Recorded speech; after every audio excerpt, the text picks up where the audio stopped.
there's two sides to every coin. Then there's a conversation you can join. But I'm an old dog and there's new tricks. And some of my opinions you just can't fix. 'Cause I'm an old man yelling at the sky. I'ma shake my fists at the clouds and cry. Get off my lawn, you snowflake, before I have a meltdown, breakdown, shakedown. 'Cause this is my hometown, so back down, sports clown. It's all just a game, and it's the last down, let down, cowtown. I said it's all just a game. I give the touchdown, the run down, the low down. 'Cause it's over the game. Gonna crack down and shut down the sundown. I said it's all just a game.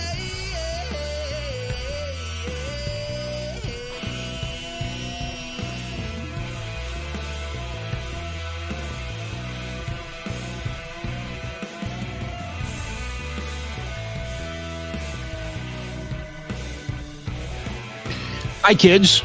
Welcome to Just a Game. I'm me. You're you. Thanks for being here. As we begin, full on the second week of September. So you know what that means. We're getting into hockey season for sure. Welcome. It is, of course, a inclusive program. Everybody is welcome here. We are broadcasting live from Treaty 7 territory on what has turned out to be a very lovely week. Heading into the middle of the month already, if you can believe it. It feels like we just took a day off because of the long weekend, and now we're back. More hockey this week as the NHL begins to ramp up. The Calgary Flames begin to ramp up. Ryan Pike, managing editor from FlamesNation, will join us. And it'll be, I think, a very spirited conversation. I got to be honest with you. Ryan does us a real solid by listening to the program, and he will call me on my, crap.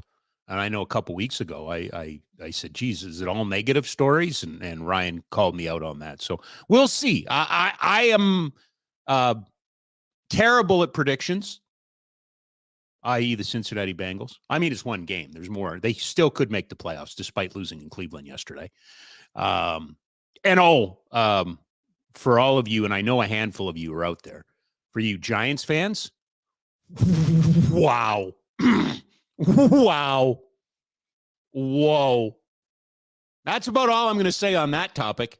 Now, to go from the absurd to serious for a second, it is the 22nd anniversary of September 11th, 2001. The attacks on not only the Twin Towers in New York, but the Pentagon in Washington, and just a moment in history that you don't have to necessarily be an American citizen to appreciate the significance and the gravitas of. For myself, as a somewhat of a history adjacent, history relevant person, I'm aware of history, and there are those moments in time, when the man landed on the moon, or D-Day, or the declaration of the end of the World War II, those types of things that are often spoken about. Where were you when? For me, there have been a handful of those in my lifetime. I am a student of the game, but too young to remember exactly where I was in '72 in the Summit Series. But that was certainly for this country a turning point. There were many minor, not minor. That's the wrong term. Many other things that throughout my life, I think we can go back and go, I remember where I was, but nothing chills me to the bone as much as remembering September 11th, 2001. Getting up in the morning, and for no reason, none whatsoever. And I know this sounds made up, and I know this sounds like it's bullshit. Pardon me, Ty. But I turned on the TV. I never watch TV in the morning. Never.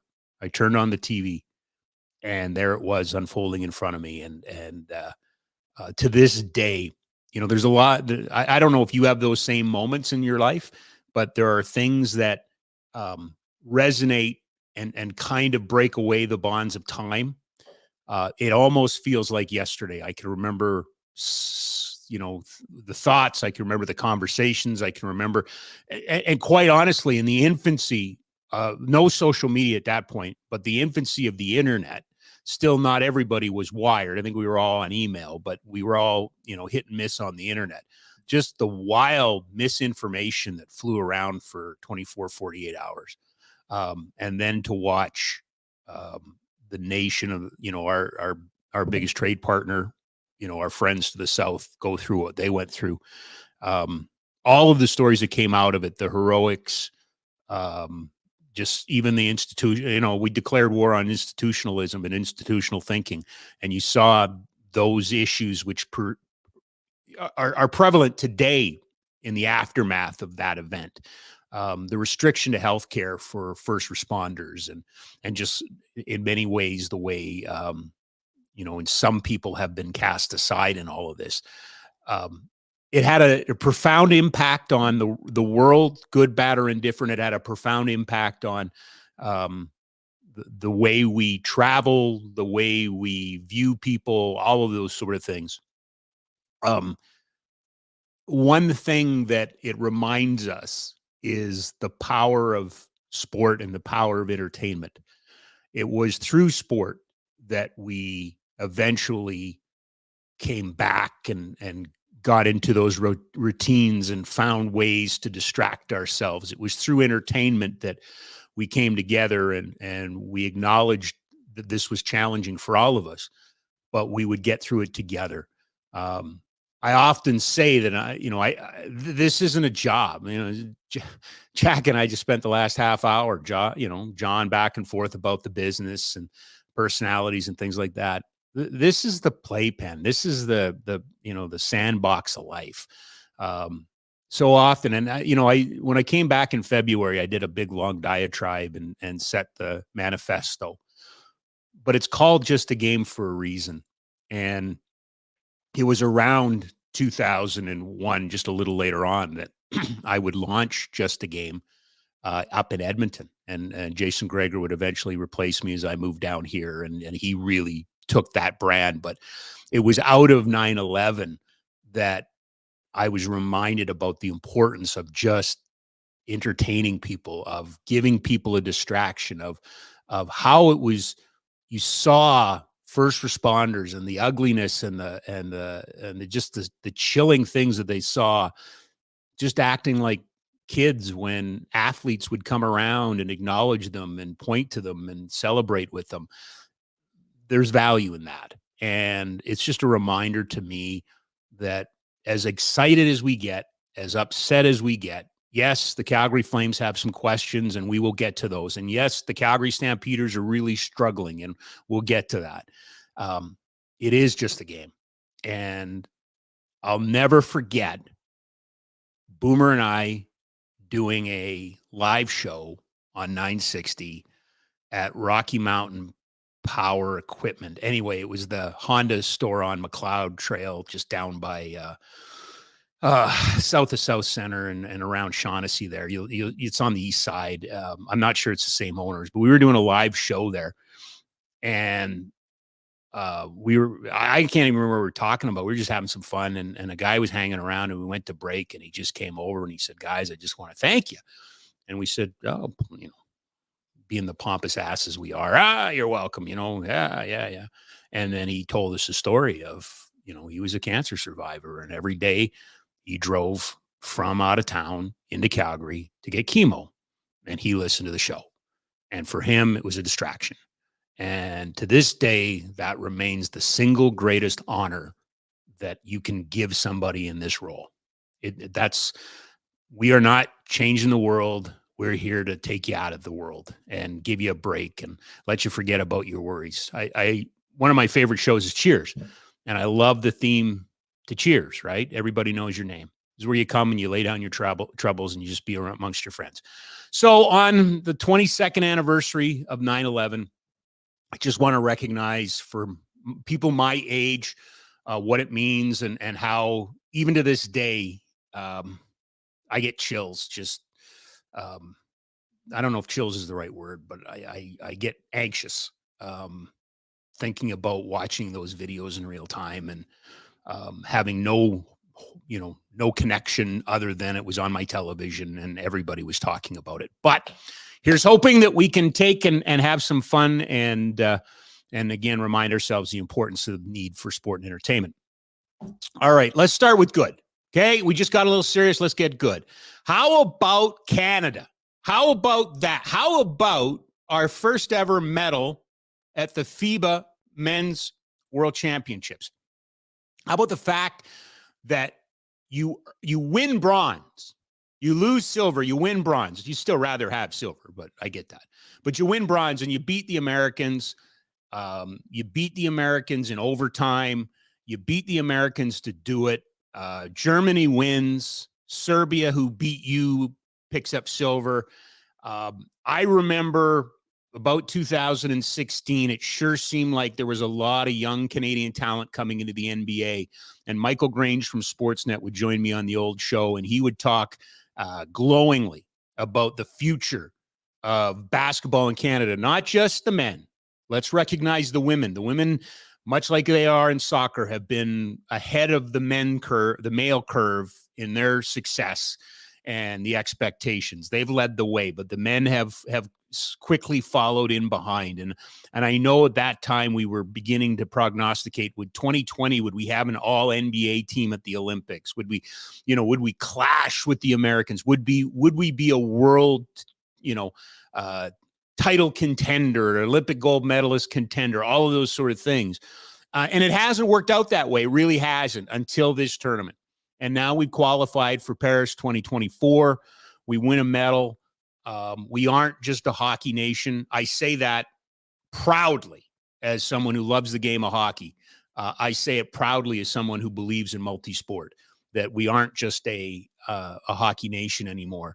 We've had some success in tennis, not as much as we'd like, and maybe we deserve more there. And that seems to be the Canadian way, is that we get a little taste of it and we think we're going to take off, but something gets in our way. I mean, look no further than we got back to the World Cup and what an abject disaster Soccer Canada has turned into in the aftermath of that. The Men's World Cup, we should mention that the women had just won Olympic gold.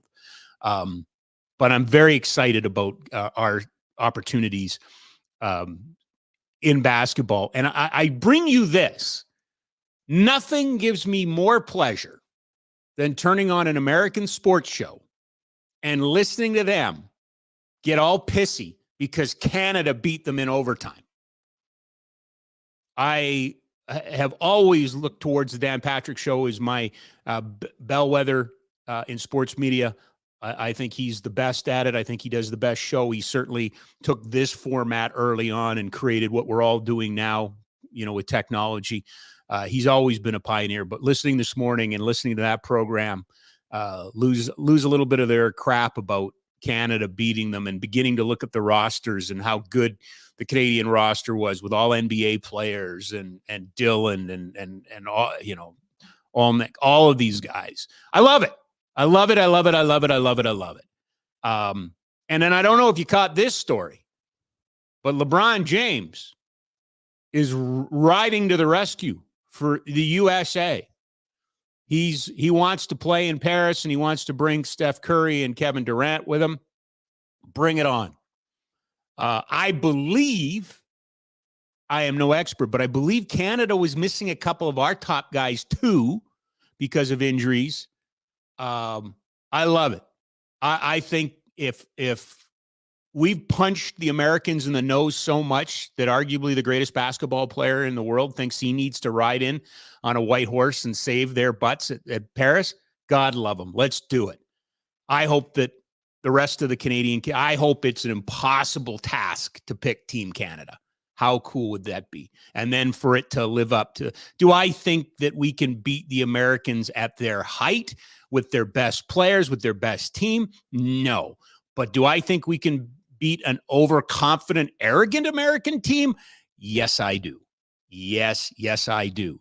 And our dear friend, Peter Labardius, who is all things Canada, I can only imagine the celebration that would be in if Canada beat the U.S. at the Olympics for a medal in basketball.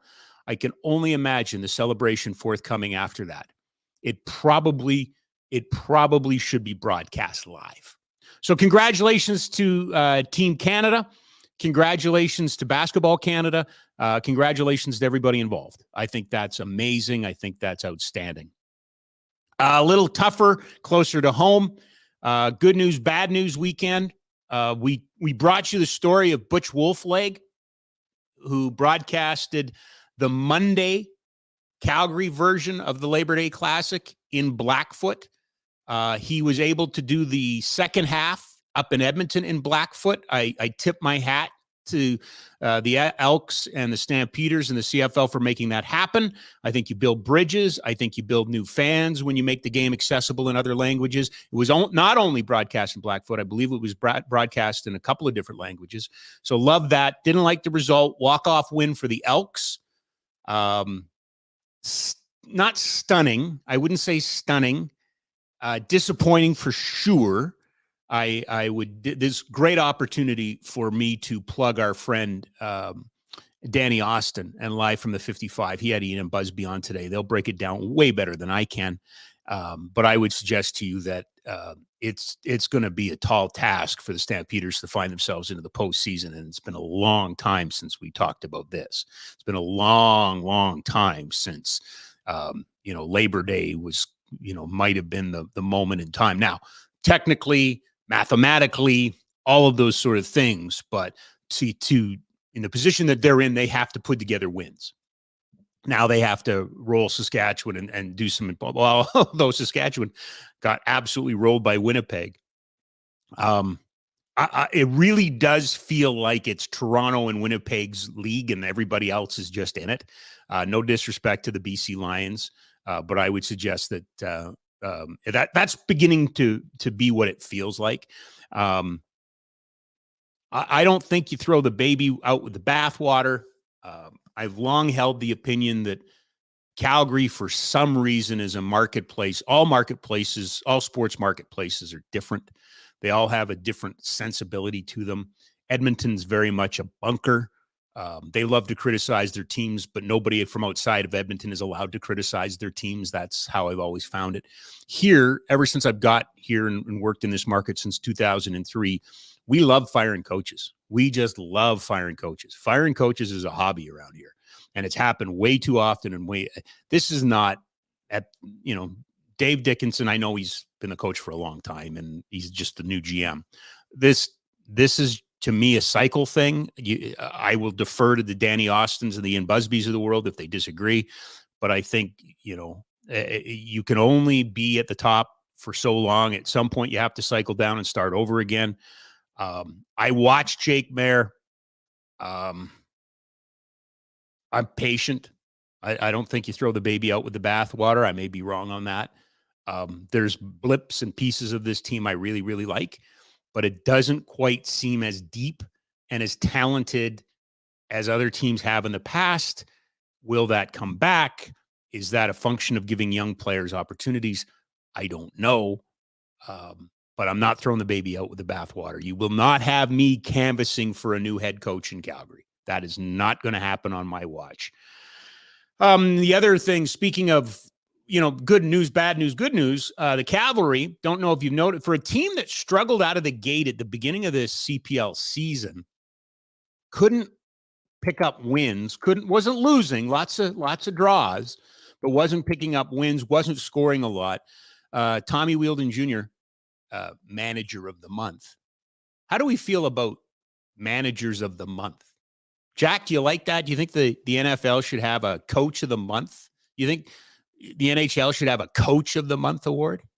No. I don't know. Do you like it? I hadn't really noticed it till Tommy won it. Yeah. And then I'm like, is this a team of the month award? Like, what demonstratively did Tommy Wheeldon Jr. do differently in the month of August that he didn't do in the month of July? He won more games. That's all. Right. So I was thinking about like, what if we had coach of the month in the NFL? Right? No, doesn't fly, does it? No. Not there. All right. But we accept it and endorse it in the CPL, especially when Tommy Wheeldon Jr. wins it. And he has done that. The Cavalry find themselves 4 points ahead on the table. They are in top spot with 40 points. They are down into the short strokes. They had a 0-0 draw with their longtime nemesis, the Forge, over the weekend on the road.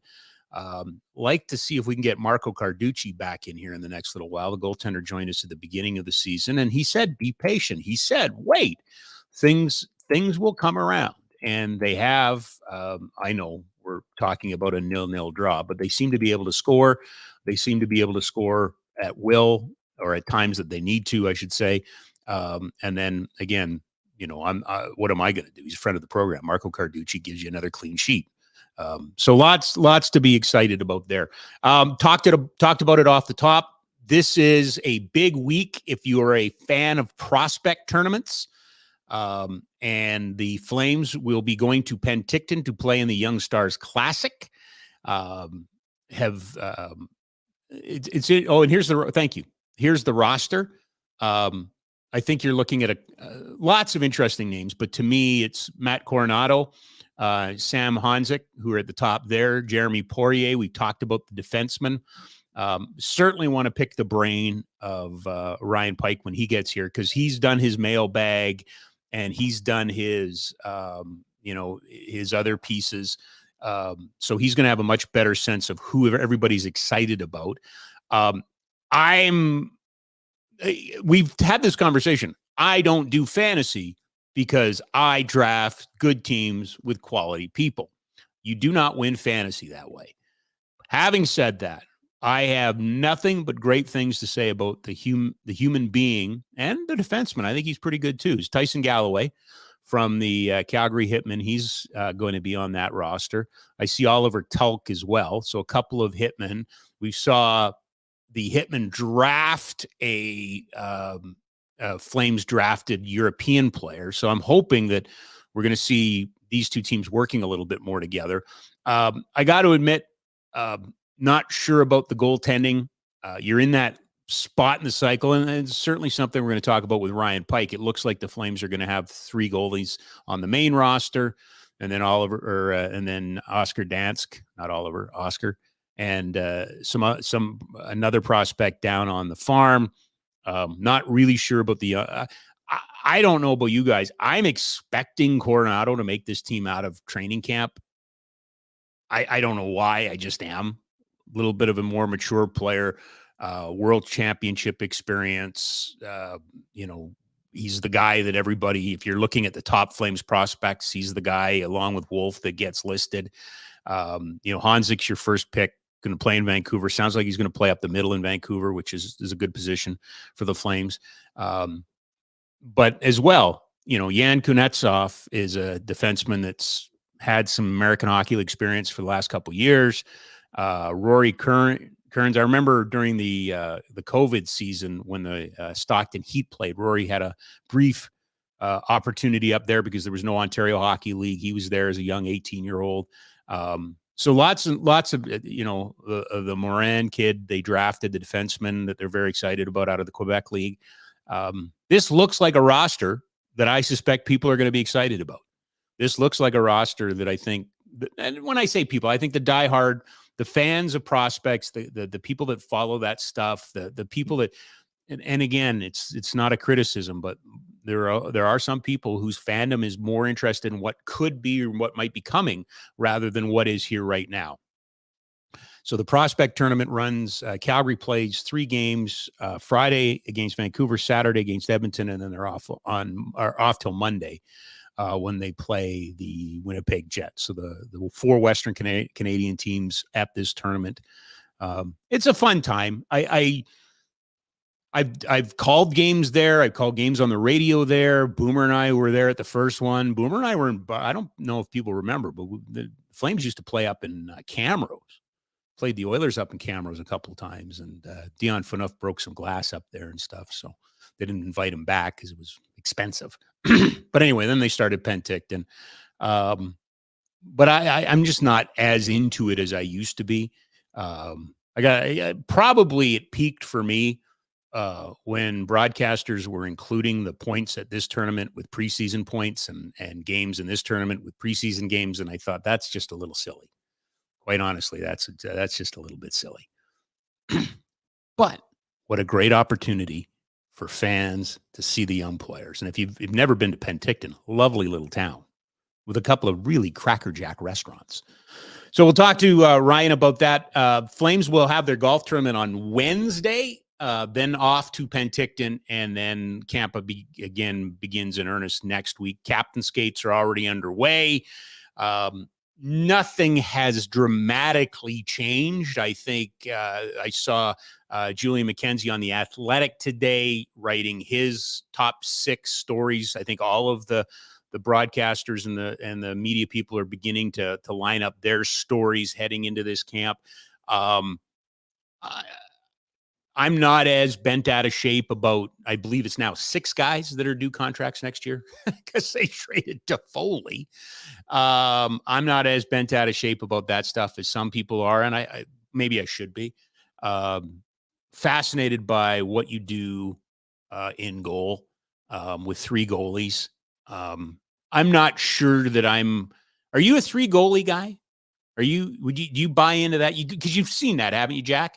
Yeah. Now, hey, 3 goalies, it's the way to go. So everybody's fresh. Are you a 3 goalie guy? No, No, not at all. no. It sounds made up to me. Yeah. Like, so is that like they'd actually go into the season with 3 goalies on the roster? Yep. Or Wolf would be in the A and then he'd come up? I'll ask Pike, but my understanding is what we're talking about right now is 3 goalies. That doesn't make sense to me. No. No, it's not enough work. And it gets cluttered, and then always somebody has their head on a swivel, and they're all good people. Don't get me wrong. I don't think there's a prima donna in the bunch, but it does beg itself for problems. And that's what I mean. I'm starting to see these stories. Ryan didn't write them, and I don't even think they're on Flames Nation, but other places. Now's the time to have 3 goalies because you can rest. You know what you can do? You can overthink. And sometimes I think we're all guilty of overthinking. And I'll tell you this, the stories today in training camp very rarely end up being the stories by the end of training camp. There's going to be an injury in there. There's going to be a standout performance, or there's going to be a problem performance where somebody's, the coach comes out and goes, we're not worried about him. He'll be fine. Yet we're all worried about him because him is not, and I don't know who him is. I know this happens.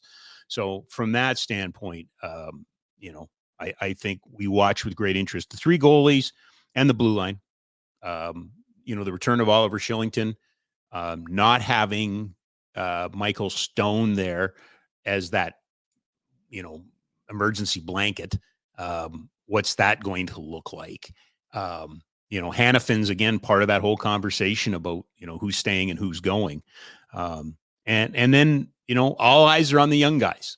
And I have been around enough Flames training camps to know that there's almost a danger in saying, it's the young guys' jobs to lose, because they very rarely pop for you. Then that's when you tend to get into trouble, and then it's the odd time where they pop and you go, well, I wasn't expecting that. Now can we make some room for that person? So with Ryan Huska and Craig Conroy, this being their first crack at a camp that they run, but not a Flames camp, should prove to be very, very interesting.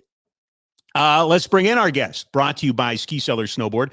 SkiCellarSnowboard.com. 1946, folks. 1946 is when they opened their doors right here in our city. They'll be celebrating their 77th anniversary this year. 2 locations are open right now. I told you 3. That's my bad. Apparently, when somebody gives you 2 and you add a third one, that's just not good math. Right now, the McLeod Trail by Chinook Center is open, and the Bow Ridge Road Northwest location by the McDonald's down by Winsport, that is open right now in anticipation of what could be a very, very big winter. And I say this all the time, who do you want to get your equipment from? Who do you want to ask your questions to? People who are doing it as a part-time job. There's nothing wrong with people working part-time jobs. Or do you want to get it from people who are taking the gear and using it themselves on the weekends during the week and really putting it through its paces? That's why you go to Ski Cellar Snowboard, skicellarsnowboard.com. You know him, you love him. As the managing editor of Flames Nation, and my understanding, I have it on good authority, that will become a noted author later on this winter as well. I believe his first book comes out. I think it's penciled for the spring. The spring. Yeah. Okay. But it's coming out still, right? Oh, yeah. It'll be out during the season. It'll be out during the season. That's all we need to know. But noted author Ryan Pike, kind enough to rejoin us as our Flames and NHL insider again this season. Did you get much of a break this summer? Was it?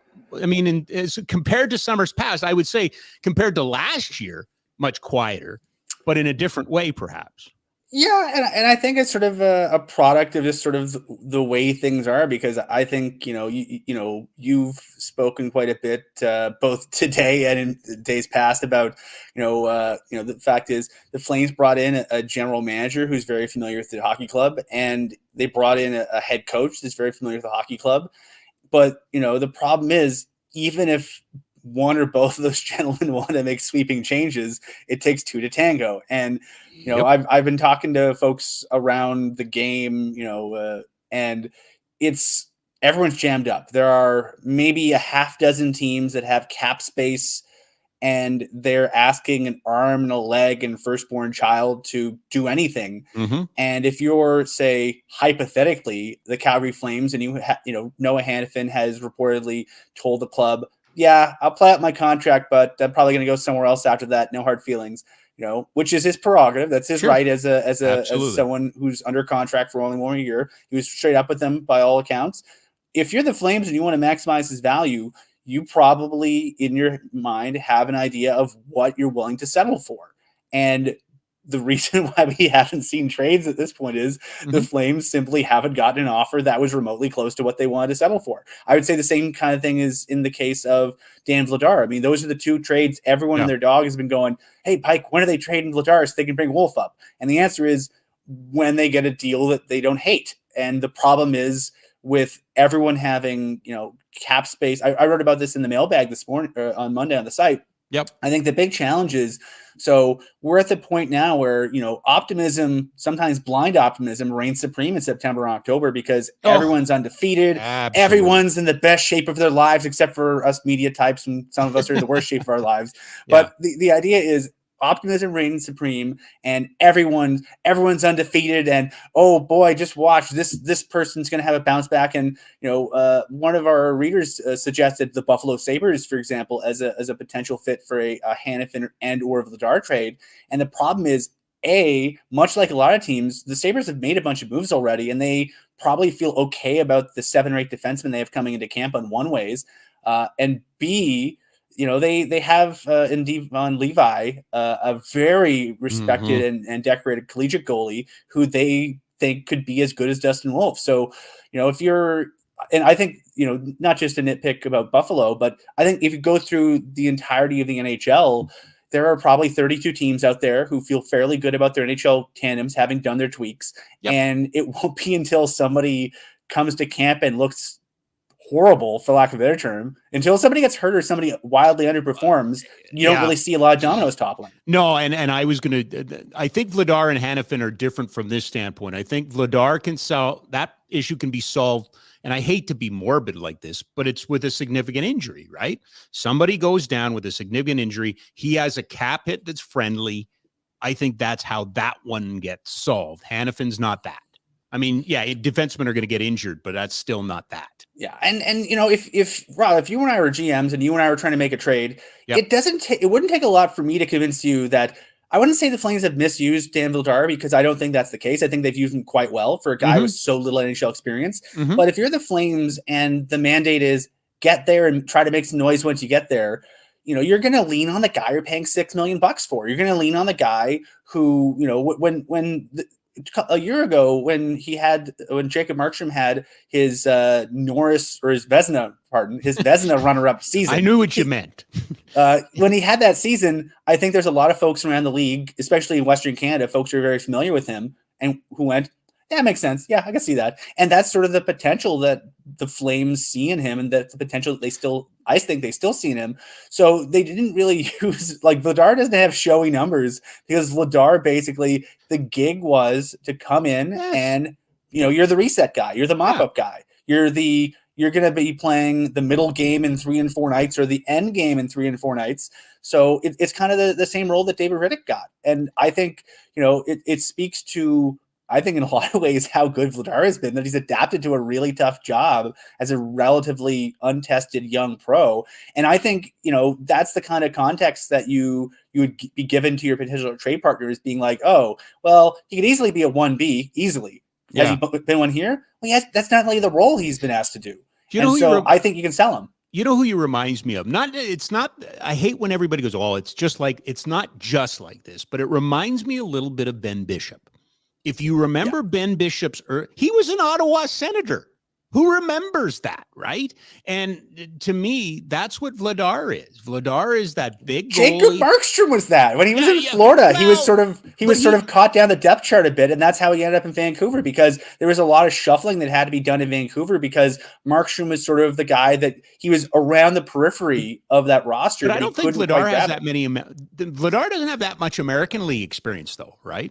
Because he played in Boston, and then he's played here as a young guy. You know what I mean? As a goalie, right? And I think we've seen this movie before. I have no doubt in my mind that you and I could be talking in 2 or 3 years from now about Dan Vladar being an all-star starter on another team. I could see that. He's got the, I don't think we talk enough about the wealth of good goaltenders the Flames have in their system right now, because I needed to ask you that. Yeah. Because Jacob Markstrom was the second team All-Star, runner-up for the Vezina a couple of years ago. Disclosure, I had him fourth on my ballot for the All-Star. I didn't have him, but he's really, like, he was one of a handful of guys that could have been an All-Star. It was a good year. He had an excellent year. Yeah. In a year where a lot went well for the Flames. Your second goalie is a guy who's 25, 26, and still really scratching the surface of what he could be, especially in a realm where, unless you're a high-end prospect or high-end pick, you really don't get pushed to the front of the line in systems anymore for a while, because teams are so risk-averse. And, with goalies, you should be. Yeah. Your number 3 is the reigning MVP of the AHL and has been the top goaltender in his league every year since he's been drafted. Yeah. And his draft year, he was a first team All-Star of the WHL. Like, he's been a legit high-end goaltender in every league he's played in for at least the past 5 years. And the year before that, he was backing up Carter Hart.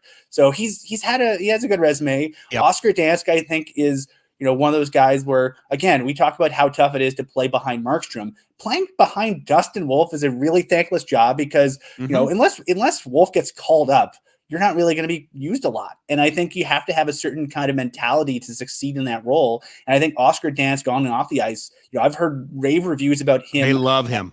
Yeah, and he's the exact type of human being you need for that kind of role, because especially if the idea is in a year or two, maybe you're going to start cycling non-Dustin Wolf young goalies through that system.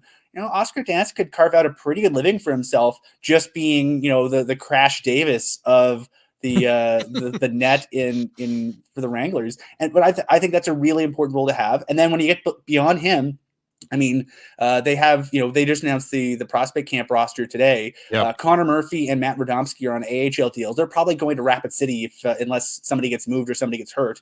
And, Rapid City has not signed anybody to ECHL deals for this year for goaltenders. So I think they're probably operating on the assumption that Radomski and or Murphy are down there. Both of them collegiate goalies coming off of pretty good collegiate careers. Radomski played a game as backup behind Dansk when Dustin Wolf got called up to the NHL at the end of the season. They know them both pretty well, having them had them in camp for a bit. And they both went to, they both got AHL deals and then went to dev camp. So they're guys they know. And then, behind there, you got Yegor Yegorov in Russia, and you have perhaps one of the more underrated prospects in the system in Arseny Sergeyev at University of Connecticut. So they're about, in terms of prospects of note, they have a lot of different options. And I think when you have that ability to find interesting people, interesting players throughout the hockey world, it gives you the ability to sort of mix and match and, player hand. And right now, the hand they have is they have perhaps the best goaltender not in the NHL, to steal a Jay Feasterism. And he's waiver exempt. They don't have to do anything necessarily with him this year or next year. And so I don't think you necessarily want to hold him back because of the waiver system. But he also gives the ability that you don't need to go out tomorrow and make a bad trade just to free up a spot. So Jack was asking me that before. I think I got this wrong. They don't have to carry 3. No. Okay. It isn't like Yoni Ortio. They're not going to lose somebody because they want to carry 3 goalies. If they carry 3 goalies, they have the ability to sort of just, send him down on off days or call him up on off days. I don't think a 3 goalie system has ever worked well in the National Hockey League, or at least in recent memory in this city, it hasn't worked very well. But you've seen peers of yours, not suggesting it was Flames Nation, but peers of yours have been writing about, well, the 3 goalie system is the route to go to keep people, rested and things like that. The year the Flames finally bit the bullet and brought up Trevor Kidd full time after he was playing for the national team, they brought up Trevor Kidd, and they had to keep Jason Muzzatti up because of waivers. They had to keep Mike Vernon up because he was Mike Vernon, and then they also had Jeff Reese up because Jeff Reese still had a contract, and they carried 4 goalies for the first 6 weeks of the season, and then. Thankfully, Jeff Reese got hurt, and then they only had to carry 3, and then they just bit the bullet, sent Muzzatti down. Ideally, for so many reasons, practices, like you only got 2 nets, you're going to rotate guys. Like, unless there's strong extenuating circumstances that dictate you got to carry more than 2, I agree. You shouldn't carry more than 2. No, but you know what? I think I got lulled into this conversation so much that, and I said to Jack, I was going to have to ask you this because I got lulled into this conversation so deep that I thought they had to carry all 3, but you're right. He's waiver exempt, so he could go up and down, but you want to make, like, at some point, what else can the guy do? You got to, and Ryan, I might be making a big mountain out of a molehill here, but if you, not bury Wolf, but let's say you keep Wolf down there, right? And you don't play him or anything like that. That's also a message. That's the other potential players, people, you want to be, like, I think there's been a couple of players over the last couple of years that I think some internally didn't like the way they were dealt with because it sent a bad message to potential players who might join the organization because of the way they were handled. Yeah. And I've been critical. Like, Danny and I had a nice conversation when I was on with him a couple weeks ago about Sam Bennett. And I think we also touched on Yusuf Valimaki. In both those cases, I mean, keeping a player in a specific situation to maximize your flexibility, it's tough because you're going to have to live with, like, either way, you're going to have to live with your decision. So what happened with Sam Bennett is Bennett blew out his shoulder in training camp. He already had an existing shoulder injury, I believe, when he got drafted. And then it was exacerbated a bit in training camp. And then he got his shoulder surgery. He was out most of the year. He went back to Kingston. And then when Kingston got knocked out of the playoffs, they brought him up and he made his NHL debut at the very last day, I believe, of 14-15. And then he was around for the playoffs. And the Flames, they used him in the playoffs, and they should have. He was very good. He was easily, one of their He was an energy guy. Yeah, he fit exactly what they needed him to do. And so there's really, it would have sent a worse message to not use him in the playoffs than to use him. You have him available, so you got to use him because where are you going to put him? Just sit him down somewhere. But I think the challenge was the following year. He struggled a bit at times in his first and second year, and they had, because of his age, they had the opportunity to send him back to the O. They had the opportunity to send him back to the AHL a second year. Like just for spoilers, everybody, when a 20-year-old player is signed, you got 3 years of waiver exemption for a skater and 4 years for a goalie. That's why Wolf is going to be waiver exempt till he's just before his 24th birthday. Right. For Sam Bennett, they had the ability to send him down for the first 3 years of his entry-level deal. They kept him up partially because it'd be a bit awkward to send him down after he spent a year and a half in the NHL. But depending on what the plan was, I think you could sell that. You could have gone, well, if you're going to be a center, we want you to go down and learn center at the AHL level and be an all-star center at the AHL, and we'll see you at Christmas. Same with Yusuf Valimaki. I think that the challenge with Yusuf Valimaki is the waiver clock kept going on him after he got injured. And then by the time he finally got fully up to speed and they kind of knew what his limitations were, he was 3 years into his pro career and his waiver clock was done. And they had to put him through waivers. Right. But you can't control when guys get hurt. You can't control a lot. But you can control sort of what the plan is and how you articulate the plan. And, especially as much as, I've never had to tell a 20-year-old all-star professional athlete, hey, we're sending you to Stockton and here's the plan for you. And it's a shitty situation. It's a shitty conversation to have with a person. But in some cases, if you believe in your heart of hearts that the best way to make sure that Sam Bennett, Juuso Välimäki, Jeremy Poirier, Jacob Pelche, whoever, they're going to be the best NHL player, the best kind of asset for your organization in a year or two, sometimes you got to bite the bullet. Your examples are why I am so adamant that the coaches have a role to play in development. And last year, Daryl he does not want to develop at the NHL level. I say this somewhat tongue in cheek, Ryan, and you were around then too, but I don't think that Bob Hartley did Sam Bennett any favors by pumping his tires as hard as he did, as often as he did, to the point where it almost felt like, man, if they just got this Bennett kid in the lineup, they'd be fine. Like, that was over promotion. And I would say it was the kind of not, it was a different scenario, but I don't think Daryl liked Välimäki, and Daryl wasn't going to play Välimäki. So what were you going to do with Välimäki? And you end up losing him. And that's where I think you have to be on. Just let me finish this. Sorry about this. I want you to answer this. But that my point being is, this is where the coach and the GM have to be on the same plane and have the same plan. And I'm all for promoting young guys and giving them their props. But I thought Hartley was, and it was the reverse on Berchi. I thought Hartley was way too hard on Berchi. Yeah. But I mean, I think that might be where the Flames have such a good situation here, because Ryan Huska saw the American League team quite a bit last year. Sure. So did Craig Conroy. Like the Flames, I think the nice thing is the Flames are going in, like they have a coaching staff where Cale McLean is going into main camp, having seen all these guys. Huska has seen all these guys. Sure. Pretty much most of their pro scouting apparatus, most of their dev team has seen all these guys. It's a lot of the same people. Mike, you have a few new faces there. Like Michael Stone hasn't seen a lot of these guys. He might have played with a few of them, but he sort of, you get a different perspective. And I think going into a camp like this, where you're going to have so many of these young guys potentially knocking on the door, you kind of want to, I think having those perspectives will give you a better sense of who's ready, who's not. And I think the biggest thing is when you go, oh, so-and-so is not ready. Well, why aren't they ready? What part are they ready for?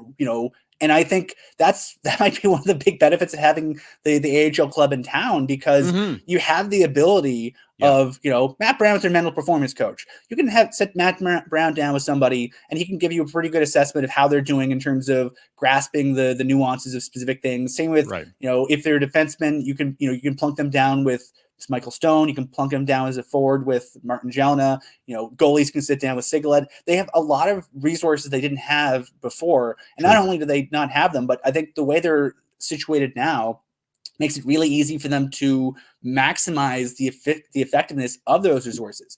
And it's all well and good to have them, but you got to use them well. And I think this is going to be a really interesting camp for that part, because, Walker Duehr came in last year and knocked on the door, because what was the worst case scenario for Walker Duehr? He came up as an injury call up, and if it didn't work out, oh boo-hoo, they would send him down, and maybe they bring up somebody else. Maybe it'd be Clark Bishop, maybe it'd be Kevin Rooney, but someone else would have gotten his spot if he wasn't ready for it. But he seemed like he was ready for it. But I think the big challenge is we saw. As much as some of us are loath to it, but when Daryl said it was right, Jacob Pelche did not have a good training camp last year. So we're heading into the Penticton tournament starting Friday. And, we're prepping sort of some notes for ourselves for what we want to watch in terms of player assessment, in terms of just benchmarking guys. And you would expect Matt Coronado, if Matt Coronado is going to be an NHL regular, and a lot of people think he could be or should be, but if he's going to be an NHL regular, he needs to stand out. He needs to look like a guy who played in the World Championships, who played high in college, who was a great, very good to borderline great college player during his 2 years. He needs to look like a guy that, if you didn't have name bars or numbers, typically speaking, this is the kind of environment where you should be able to point out the guys who are first or second round draft picks. So if he doesn't stand out, he should. If he doesn't, why? But you really expect you expect these guys, like you kind of expected Pelche to stand out a bit more than he did in last year's Penticton camp and in certain portions of the preseason.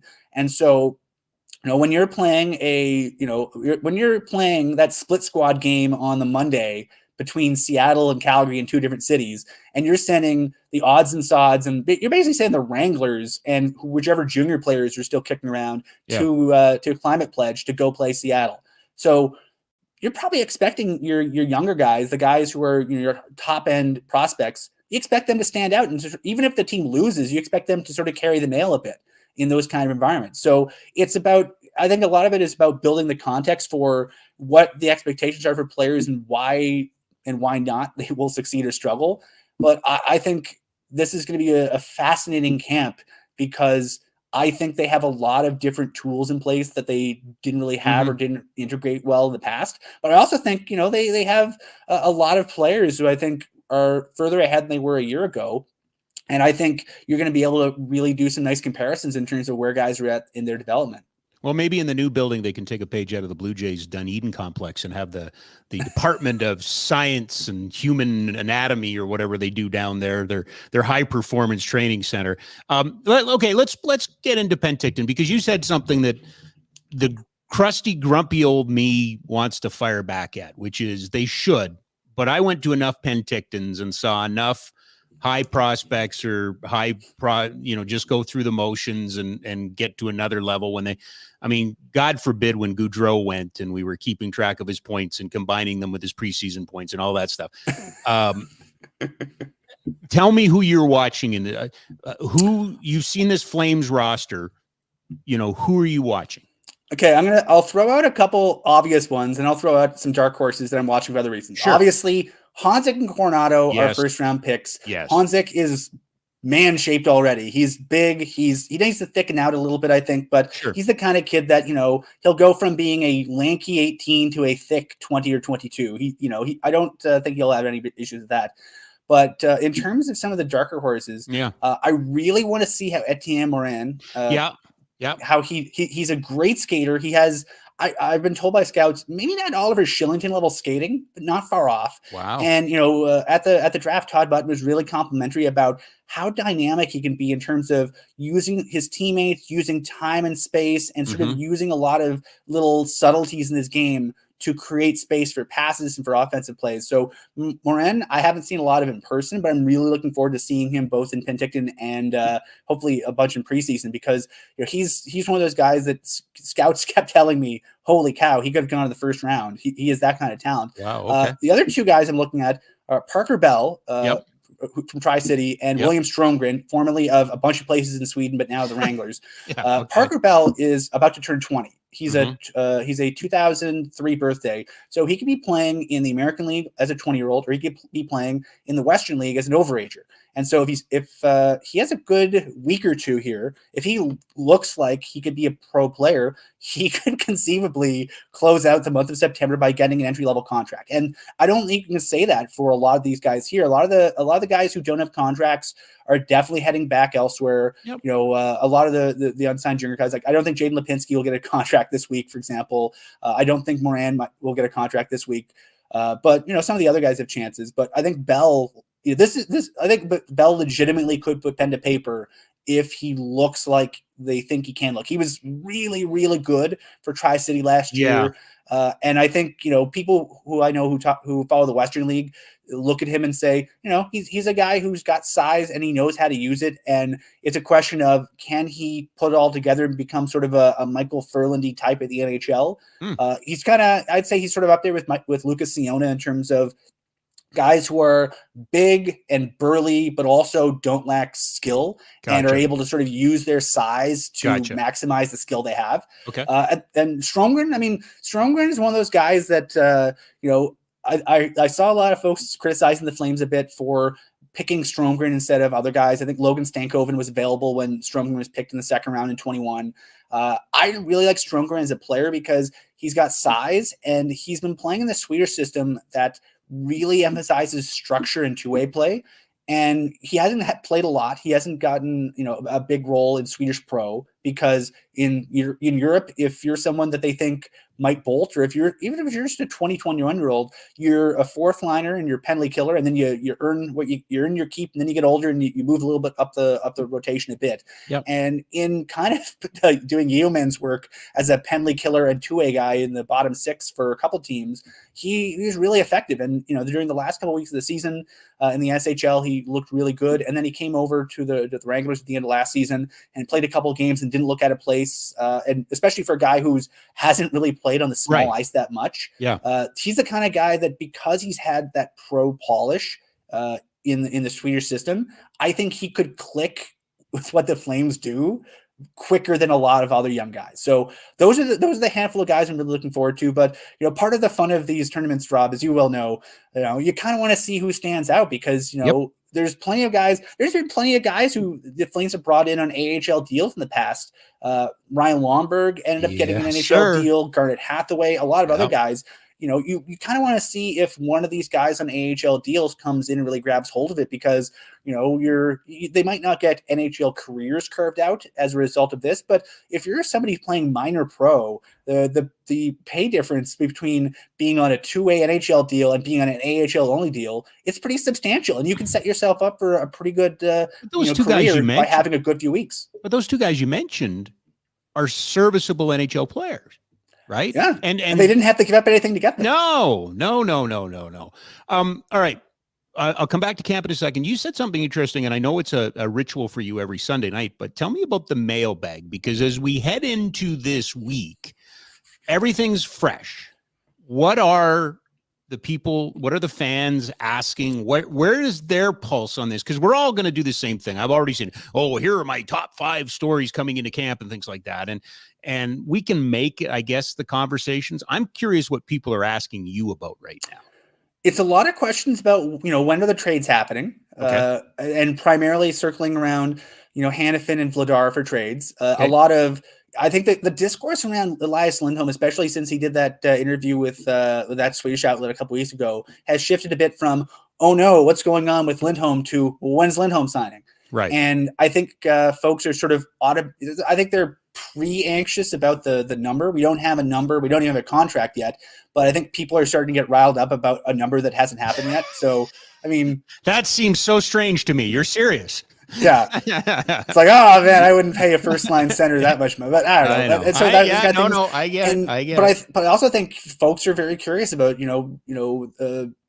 we've seen a lot of PTOs, our friends at Cap Friendly have kept their website up to date with all the PTOs. A team that's conspicuously absent from the PTO run is the Calgary Flames. I know. And when you have your GM very publicly and very vehemently and doubling down on it in further media availabilities, Craig Conroy really thinks they should have some young blood in the lineup. Yep. And they've left some spots open. By my math, you probably got 3 to 5 spots that could conceivably be guys who are on entry-level deals. And that is a gigantic departure. And I think folks are going to be a little anxious until that camp roster comes out next week and it doesn't have a lot of PTOs. I think probably people are bracing themselves for maybe 1 or 2 PTOs, like, I figured Brett Sutter will be in a PTO technically, because if you're, the Flames don't have his NHL rights, so they need to sign to a PTO to show up to main camp. Well, you mentioned the doubleheader, right, Ryan? Like, there's a requirement, counts as a veteran, right? And you have to have X amount of players. Sometimes that's why you hire. That's sometimes why you sign a couple of PTOs, right? Yeah, and especially if you have guys coming off of injuries, like I imagine for forwards, they probably won't be leaning on Mangiapane too much in their early preseason games. They did that with Chris Tanev last year, so they'll probably listen to their medical personnel. But aside from a handful of guys carrying over from rookie camp, like the guys on AHL contracts have to sign PTOs. I assume they will, but beyond that, like I don't really think there's a lot of spots that scream you need a veteran here. And I think the nice thing for the Flames, and as much as fans don't want to hear this, as much of a tire fire as portions of the 22-23 season were, you got a chance to see, Pelche audition in kind of unideal circumstances. You threw him in, and I don't think it's a secret that the coach wasn't really on board with throwing kids into key roles right away. I think if you look at how Daryl Sutter's traditionally used kids, they sort of start to that. He basically be at home in Sweden in terms of how they use young guys. With they get the scraps and they work their way up. And traditionally, that's how he's used the kids.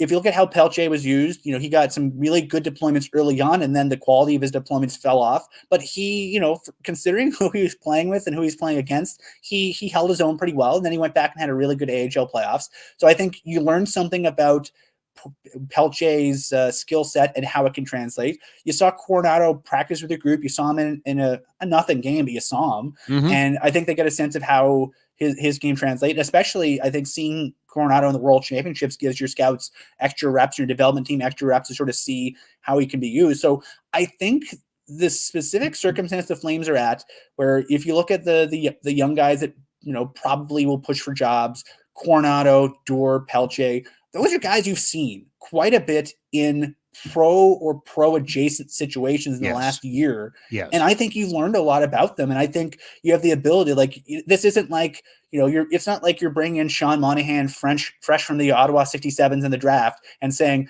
gosh, I hope he looks okay. You kind of know how these guys are going to look. And I think that really gives them a bit of a barometer and a bit of a benchmark to set these guys with. Because I think if I'm the head coach, if I'm the GM, I can sit down with these guys on day one of camp. You do your entry meetings, and you pull these guys aside and say, "Hey, we know what your guys are capable of. We've seen it. We've done it here. You've done it with this jersey and in this building. And so just do the thing. You don't need to do anything different than you've already been doing." And I think that could potentially take a lot of pressure off those kids, and B, I think if they're not sort of in their own heads or freaking out about the opportunity, I think they have the opportunity to be much more successful in camp than they would be in a different pressure cooker. I'm a little bit different in the sense that my fascination is almost with the blue line, and it's in a weird spot because it's not necessarily an impact spot, but with no Troy Stetcher and with no Michael Stone, I am kind of curious who rides the 7th spot or the 8th spot or what that looks like. I'm just really curious. I did a piece on the site earlier last week. How do the pairings look? Because even if you assume that you're starting 7, I really like Dennis Gilbert, but based on the way that the cap hits are, I think Dennis Gilbert's the 8th guy on the depth chart right now behind Osterley, and your top 6 are probably in some combination. I forgot about Osterley. Yeah, but you have Hannafin, Anderson, you have Shillington, right, Tanev, and you got Zadorov and Uyghur. You could basically pick names out of a hat, and you're going to get completely different looks. Yeah. And the big question for me is okay, your best defenseman, Rasmus Anderson, got hit by a friggin' car last year and still played 20 games afterwards and looked pretty good. Yep. How good can he be when he's not recovering from getting hit by a vehicle? Yep. Uyghur was sort of figuring out his entire place existentially within the city, within the franchise, all kinds of things. And after the All-Star break, he was spectacular. He was probably he was probably top 10 in the league in terms of just being effective at anything he was being asked to do on both sides of the ice. And so if he can come in and he looks anything close to how he did in April, that's a bonus. Mm-hmm. Oliver Shillington, didn't play for a year, which does 2 things. One, it might be a bit of a rust on him because he hasn't really played high-end hockey in a year. But also, he hasn't been traveling. He hasn't been having 200-pound guys crashing into him against the stationary boards on the time. So in terms of, I have no idea what to expect from Shillington because... Can I give you another little piece in that? Yeah. He's been a pro hockey player since he was 16. Yeah. Right? He came over. Do you remember when he came over and played the American Hockey League All-Stars? You remember that? Yeah. He was in Fargestad that year. And then he got drafted, and then he was playing pro hockey at 18 in a foreign country. Right. And he had already played 2 years of pro prior to that. So it's interesting to me that he's the one, and I'm not talking about the reasons. Those are personal and very important and should be treated with respect. But it's very interesting to me that he's the one that took the year off because he's been playing at that level for so long. I wonder what that does. Yeah. And just especially the idea of, everyone's mental health journey is their own journey. But the way I look at him from both a human and a player standpoint is conceivably he might have been white knuckling it for God knows how long. Oh, and Absolutely. He was so good in 21-22, and I don't think we've seen nearly his best. I don't think we've seen him at peace with the world, at peace with himself, at peace with wherever he wanted to get dealt with. So I really don't think we've seen anywhere close to how good Oliver Kylington can be. And if Oliver Kylington comes back and is anything close to what he was with Chris Tanev in that 21-22 season, then your top four blue line, not just for this season, but potentially for the foreseeable future, contains Weegar, Anderson, Kylington, and then you just need to find someone to play with the odd man out. That could be very good. And I think that gives you a lot of things to work from. And I think, if as I always get one or two sarcastic questions. Yeah. I hope they're sarcastic because, I don't treat them very seriously from fans on Twitter when I'm doing the mailbag. They're like, one person commented, "Oh God, how bad are the Flames going to be this year?" On paper, I'm not convinced they're going to be all that bad because they have enough talent that if they're aligned properly, if they're used properly, and if they can, I think at worst, the Calgary Flames last year looked too much like six guys doing their own thing and not so much like one cohesive unit. If you can get these guys working in symphony, working in harmony with the skill sets that they have from top to bottom, they're going to be a faster team with no Lewis, with no Lucic, with no various Ritchie brothers.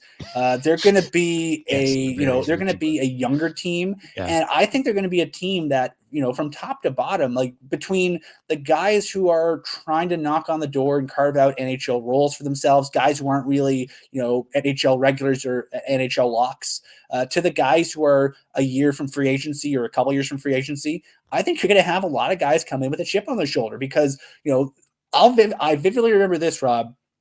I remember covering that 13-14 year. And actually also that 14-15 year. 14-15 is the one that really sticks in my mind because 14-15, they finished the 13-14 season fourth from last. They drafted fourth overall because they were fourth from the basement. They were flatly not good. Oh, and the I'm hockey very aware. Establishment looked at that and went, okay, Flames were lousy last year. They'll be lousy this year. And the Flame, like speaking to a lot of players at the time, every time we sort of brought up external expectations, they sort of chuckled and went, yeah, we'll see. Because I think, these are all very proud individuals. Like they've all been very good at what they've done. Yeah. Disclosure fans, the worst NHLer is so much better than you and I at hockey. It's crazy. But all these guys come in and I think they're going to have a chip on their shoulder because I think they're going to have spent pretty much since April, looking at people go, oh, the losing to the Oilers blew up the Flames, haha, or, oh, this happened to the Flames, haha, or, this, that, the other thing. I think a lot of people wearing Flaming C's this year, from probably from front office on down, are going to be very motivated to rub it in people's faces. And when you have that kind of external motivation, you can do some things. I think a lot of the 14-15 success was part of it was puck luck, but part of it was because they just played their asses off because they felt like they had a point to prove. Yeah, that was the find away Flames, right? Like, they were analytical darlings, weren't they? Oh, they're analytical darlings until they weren't. And then 15-16, I think the chickens came home to roost from that perspective. They did. But I mean, like, this is a team that if you look at the analytical progression, and we can dive into the minutia of this another time because I have charts and everything, bud. But if you look at the minutia of the Treliving / Conroy now era Flames, they have gradually become a very good, occasionally elite possession team. Mm-hmm. Last year, elite possession didn't turn into much of anything because they had a bunch of stuff going on around the elite possession that undermined it. The year before, they were a very good to borderline elite possession team that just beat the brakes off of teams at sometimes. So I don't think, to use the Hubertoism, I don't think they forgot how to play hockey over the course of the year. And, I don't think that they're necessarily going to hit the reset button and be 21, 22, or 18, 19 good. But I also don't think they're anywhere near as bad as the hockey establishment thinks they are. No, I think they're I think the expectation should be a playoff team. I think that they were almost a playoff team last year and were so disappointing in the way that they played. They missed the playoffs by 3 points with everyone having like one of their worst seasons ever, except for Backlund and a couple other guys, and their best defenseman getting hit by a car during the playoff push. Which is true. But it begs the question, and this is what I'm curious about the mailbag sometimes, is it just good enough to make the playoffs? I'm not saying they're a Stanley Cup contender. I don't believe that. Now, I could be proven wrong if certain things happen, but I believe they're a playoff team. And if Florida showed you anything last year, just get in, blah, blah, blah, blah, blah. But I'm curious because we went through this a couple months ago during the draft, blow it all up, start over, rebuild, right? There is that appetite out there. Yeah. Is there an appetite just to be a playoff team? I think I'll say this. I think fans, at least the fans I interact with, they kind of want to know what the plan is. And I think the problem is now, like, I don't think we're expecting Craig Conroy to come out with like a whiteboard, and sketch everything out. But I think I think what kind of roster we see, what kind of moves we see between now and maybe Christmas will really tell us a lot about what the trajectory of the team is. Because they're a team that, they've got a pretty good farm system, but it's not elite. I think they have, their farm system is good. I think, various places, I think, Stephen Ellis at Daily Faceoff ranked them 17th. Yeah. That feels about right. Yeah, right. Middle of the pack. They have, I'd say system-wise, they don't have your tippity top elite players outside of maybe Dustin Wolf, because you need to draft very high in order to get those guys. Correct. But they've consistently, in the early and even late rounds, found serviceable guys that can step in. I mean, when we're talking about, they still have to go through the Martian progression, but Bell and Siona feel like guys that could be third and fourth liners on a good team, if they keep marching through. Right. And so, as much as you want every player to be kind of a home run, you're also looking at guys who can step in that you don't have to expend assets to get. And they've been pretty good at finding kind of role guys. I think the challenge is, though, can they find out those role guys that can be a little bit more? Or can they have those guys that take a chance on? Like, Johnny Gaudreau was a very astute pick in 2011, but he was also the kind of guy where they took, he was their third pick of that draft. Third or fourth rounder, but I think it was their third pick because they didn't have a first. Well, he was their fourth. You're right. He was their fourth. They went Berardi in this, yeah. Berardi was the consensus, safe pick. He was the Sean Monahan style pick at 11 or 13 because I think they went. Yeah, that's Wotherspoon and Granlund. Wotherspoon and Granlund were very good. Wotherspoon was a very, very reliable defender on a very good junior team. And Granlund had the bloodlines and he had success in Finland. And then they're like, okay, they took three guys from three different leagues, or I guess three guys from two different leagues that were sort of safe picks, and then take a swing, and the swing turned out to be a very good swing. And that 11 draft was pretty good because they got Laurent Brossoit of it too. But if you look at sort of the modern Flames drafting philosophy, I think if you look at kind of how they did things in 11, you can see a lot of the through lines to today, because what they do, goalie late, swings in the mid rounds at smallish offensive players, and then they basically went with the scouting consensus earlier on, and it turned into one of their better drafts ever. I think the successful drafts they've had have sort of led to that. But they're an organization where if they rebuilt, I think the guys that they have signed long term are too good for the team to completely tank, which hurts. And so if you paint yourself in that corner, you might as well go for it, right? Well, that's as dumb as it sounds. No, this is a good time to remind people that if you draft two players in a draft that play 100 plus NHL games, that's the exception. That's not the rule. Like if you look at 32 teams, right? And I'll go further, man. I'll go further. Yeah. I think right now, especially, maybe the bar was set low after the Darryl Sutter regime when he was GM. If you can, especially with how important development is, like, we've talked about this in the past, I think. If you look at we talked about Oscar Dansk, right person for the role he's in. Brett Sutter, right person for the role he's in. And I think they look at a lot of different, personality types and skill sets and try to pluck specific people to sit in their farm system. Because, as much as it probably will hurt the Flames and Flames fans to see, the Hershey Bears play in the fall with Matthew Phillips, I think you're going to look at his time in Calgary with the Wranglers and earlier on with Stockton and go, man, he was so good, and playing with someone that good really accelerated the development of a lot of players that they had high hopes for. Dear sir, did you just demote Matthew Phillips? You are not even putting him on the Capitals roster at this point? You're putting him in Hershey? He hasn't made the team yet. Well, it's true. No, that technically that is true.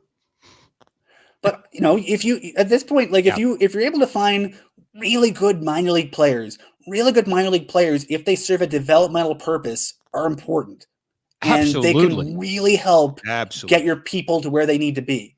Yeah. And so, I think they've done a really capable job, but the folks who criticize the Flames drafting and go, yeah, but they haven't found a lot of stars. Yeah, you're right. They haven't found a lot of stars. And they have, in places around where the Flames have picked, there's been stars picked in different areas above and below. And I think it's a fair criticism to say, no, why didn't they pick that guy? But I also think that with the way they do it, I think they're looking at it in terms of trying to get a bunch of different things and a bunch of different people in a bunch of different positions. I love this conversation because I think it's sometimes it's just too base. Like there's nuance to this. You brought up a great name, Laurent Brossoit. That is a great pick at where he was picked and what he does. He's an NHL capable goaltender that was taken in the 5th round, right? And 6th or 7th. He was picked so I think 6th or 7th. But he was the backup goalie for the Edmonton Oil Kings, and that was sort of the era. I believe they had him and Tristan Jarry, and they brought in a few other guys through the Oil Kings at that point. They were a factory, and they did such a good job developing players. And if you look at sort of the people both who played for the Oil Kings and who coached the Oil Kings, they're all over hockey right now in development factories because they tried to replicate what worked in Edmonton. Well, and the other one I brought up, and I brought it up with Connie when he sat in here for a couple minutes earlier in July, was Fox. That still counts. I don't care what anybody. That's a Norris Trophy caliber defenseman who won it early in his career, who was taken in the 3rd round.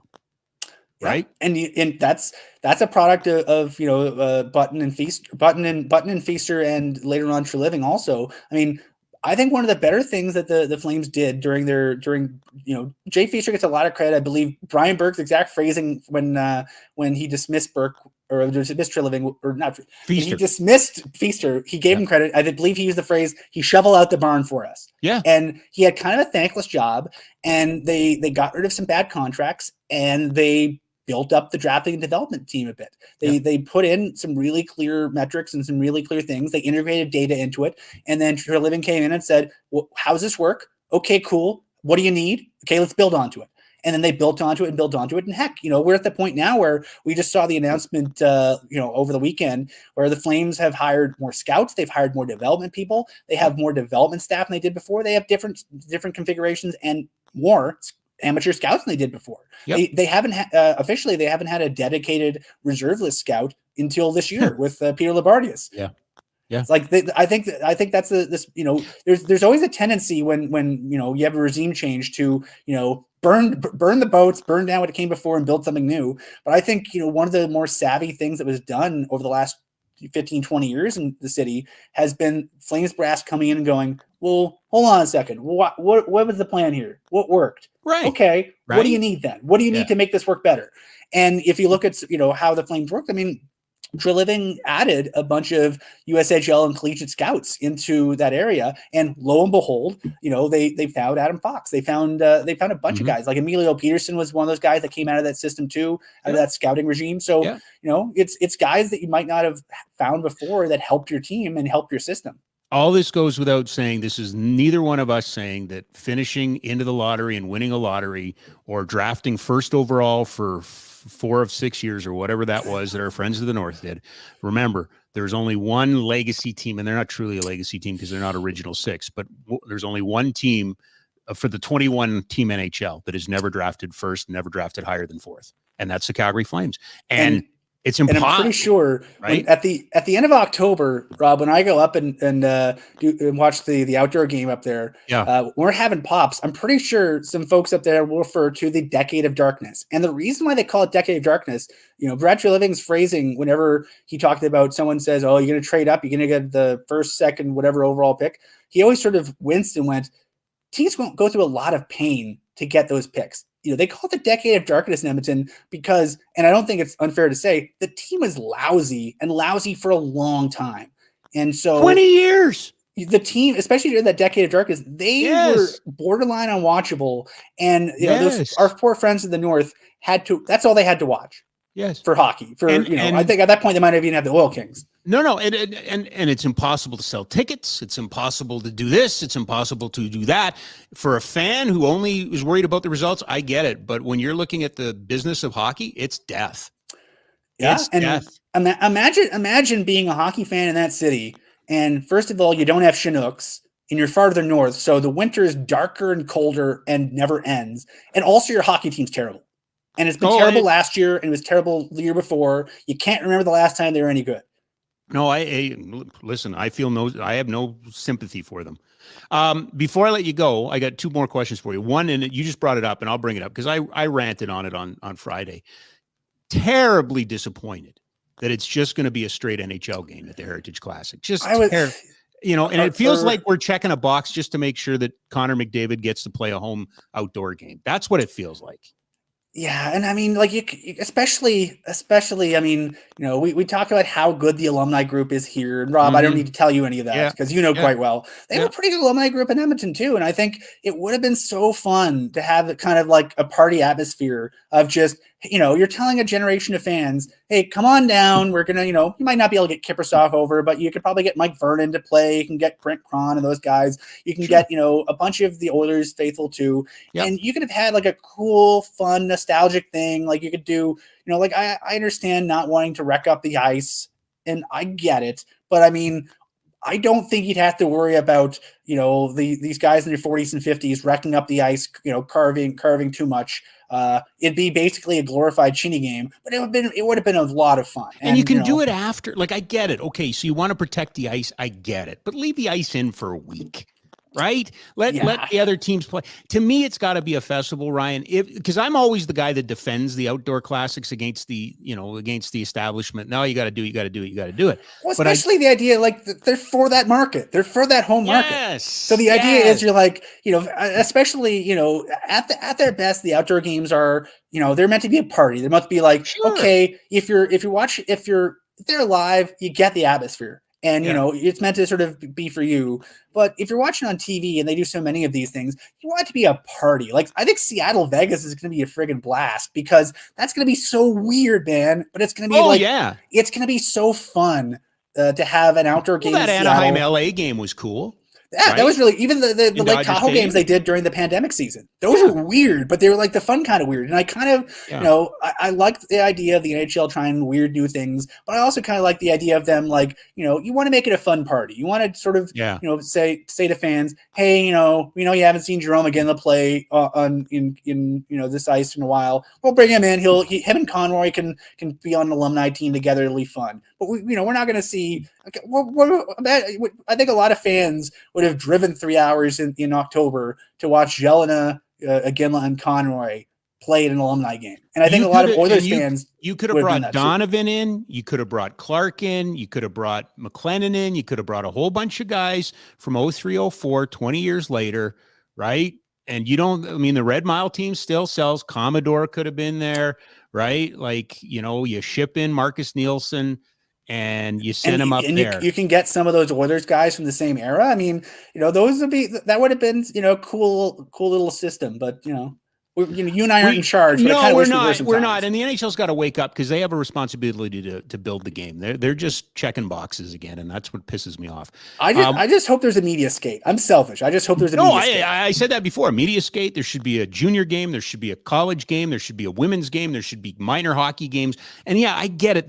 And listen, Matty Callan down at the Dome right now is listening to this, throwing things at his computer because he's a guy that travels around. And him and Richard Gurney from Calgary help make the ice in these places. And I know it's difficult to put the ice in, and we know there's weather challenges. I get that. But who and what are you? This is intended to be a celebration. It's intended to help grow the game. Again, and this is me taking a shot at the Oilers and Connor McDavid, but this one just feels like, well, Connor better have a home game outdoors on his resume. That's what this feels like. Right. Yeah. I mean, it's going to be fun it's going to be a cool atmosphere, but yeah, I think it's going to miss some of the coolness that could have had having a bunch of more fun things sort of around it, making it more of a big week-long party. Cause it's right now it feels like, it'll be game 13. So it's like, Yeah, okay, right? That's what it feels like, right? Rather than be like, hey, everybody come to Edmonton for the whole weekend. We'll have a thing on Friday. We'll have a thing on Saturday. It could be something a lot more than it is. And I kind of wish it was a bit more than it is, because it would have made it a lot more fun. But it's still going to be fun. I think when you get 60,000 people in that stadium, and you hear the very dueling "Go Flames, go!" "Go Oilers, go" chants, that's going to be a lot of fun. No, it'll be good. It bugs me that they could do more and have fun. So here we are firing it up. It's not firing it up. It's like Flames Nation went dark for 3. It's probably been the busiest of all of the websites and stuff that I follow all year. So it's not like you're all of a sudden firing things up. But as the managing editor, what should we be paying attention for at Flames Nation right now? Well, we're closing out our annual prospect rankings. We're at number 3 now, and then we got the first 2. Number 1. I wonder who's number 1. I wonder who's number 3 was Jacob Pelche, published Monday, and then we have 2 more to go, and then we'll have our state of the prospect snapshot, and then Friday games get going. We 8:30 start on Friday night in Calgary time. We'll have a lot of Penticton coverage. None of us are going to Penticton, but our friend Chris Faber from Canucks Army will be there live. Oh, good. He'll be sending us his live observations, and we'll have we treat the Penticton games like we do every other game. We'll be doing full breakdowns after every single game. That Monday morning game will be kind of a weird one to try to figure out how we're going to juggle all of that. But this is the fun time. It's we've gone from we've been, I think, speaking for all the fans I talked to, everyone's sort of been nervously twiddling our thumbs all summer, going, okay, when's this stuff getting going? Because we've been hearing about all the things that could happen or might happen or maybe will happen, but now things are going to start happening, and they have no choice. Regardless, yes. Yeah, we got three Penticton games and a couple days off, and then the Flames main camp reports, and then the next Sunday is their first preseason game, and then they play a bunch of preseason games, and then all of a sudden, October 11th, and we'll be watching the Jets play the Flames at the Dome. This is the time of year that the next 3 days before the puck drops on in Penticton will seem like 100 years, and then it'll all go like that. Yeah, and I've said it before. I sound like an old curmudgeon, but this is that period of time I don't like right now, because somewhere along the line the captain skates became popular, and then your boss goes, you should go down and talk to the players at the captain skates. So you go down and talk to them, and then it's the first day. You ought to go talk to them first day of training camp, and it's the same old BS until I'll tell you what I'm really fascinated by, Ryan, and I don't know, maybe I'm weird on this. I want to see how Huska runs a camp, because I've been through enough. We're going to play a 3-on-3 tournament for the next 2 days, or we're going to no pucks for 4 days, or whatever. I'm curious. Selfishly, I'm kind of curious what kind of drills they do, because just the idea of I think you can learn a lot about what they want to do from their drills. 100%. So it's the most fascinating time of year. And I think, folks have, between 5 and 500 questions about what the team is going to be like this year, and this year setting the tone for the next 3 to 5. We're going to start getting some forms of answers starting as early as Friday. And I think it's going to be very exciting. It's never dull covering the Calgary Flames. It's always a privilege to cover. I think this is I started covering the team in 10-11. Yeah. And I've been credentialed since the lockout 12-13 years. And this is like the better part of more than a quarter of my life has been spent doing this. But I'm very fortunate to do it, and really excited for us to share all the things we see, we write. We have I'll say this, Rob, you sort of hinted at something that fun that's coming out in the spring. Very excited. We have a lot of stuff we haven't teased yet that we have coming up. Very cool. Probably starting as soon as the first Penticton game, in terms of content we're going to start rolling out and testing out and getting fans' feedback on, because this is supposed to be fun. We're meant to augment fans' enjoyment of this fine sport, and so we're going to try some stuff out. And if you like what you're doing, tweet at me. If you hate what we're doing, tweet at Kerr YYC. There you go. Yeah. Awesome. Now finally somebody will talk to me. Ryan, I appreciate this as always. Great to have you back on board. We will connect with you, I guess, after a game actually on Monday. We will have game results to talk about. So looking forward to it. Yeah. Talk to you soon, bud. All right. Thanks, Ryan. Ryan Pike, everybody, the managing editor of Flames Nation. You heard it right there. Very exciting stuff coming up. Of course, you're home of everything that's going on with the Calgary Flames. Brought to you by Ski Sellers Snowboard. SkiSellersSnowboard.com. 76 years in Calgary. 2 locations are open right now. McLeod Trail by Chinook Center. Bull Ridge Road Northwest. Get in there. Find out what do you need. What are you going to need? Clothing, all of that. Equipment, all of that. But it's the expertise that's going to tip that whole experience for you right over the edge. Ski Seller Snowboard, SkiSellersSnowboard.com. Before we pack up shop, do we have, Jack, have you been monitoring? Do we have any questions? We got a couple questions. All right. We are trying to pay attention more to the comments, and I want Jack to have a more prominent role. So take her away. First one, not really a question, but do you have any idea if these Penticton games will be live streamed at all anywhere? People can go watch them? I can, based on a tweet that Ryan Pike put out, the team will be streaming the games from Penticton. Awesome. So there you go. If Phillips doesn't make the Caps roster, should the Flames make a waiver claim? Bring him back. Yes. I mean, when we brought Craig on, I asked him specifically about Phillips, and the 2 years was the thing that they didn't want to do, right? That he got 2 years. I believe he got 2 years in Washington. Yes, I still believe in the kids. So the question was asked to me, so I'm going to say yes. I find sometimes when I get into these questions, I'm trying to be too diplomatic. I don't think they should have let him go. I think he should have been given a chance. So, in this case, yeah, if they do send him down to Hershey, claim him. But but other teams might do that too, right? That other teams might take that risk too for a guy that can produce points. Just hasn't done it at the NHL level yet. When Lindholm signs his extension, what will his AAV be? I guess I was always in the impression that it was going to be under 9, around 8.5. Does the Austin Matthews contract now act as a driver? The part we have to remember in all of this is the cap opens up next year, right? And they expect that there could be as much as $10 million added to the cap in the following 2 years. But I would anticipate that who set the bar in Carolina? Was it Aho? Yeah. I think it's going to fall in line there. I think it is going to be for a first line center. I think at minimum it's going to be 8.5. Yeah. I have a feeling it's going to be closer to 9 than 8.5. Yep. Another Lindholm related question here. So last year, Huberdeau and Lindholm started the season together and they never went back to it. Do you read too much into that? What were your thoughts on that last year? Well, to me, it's about getting Huberdeau going and getting him comfortable. 2 years ago, Elias Lindholm was the most underpaid player in the entire National Hockey League when he was playing with that top line, right? With Tkachuk and Gaudreau.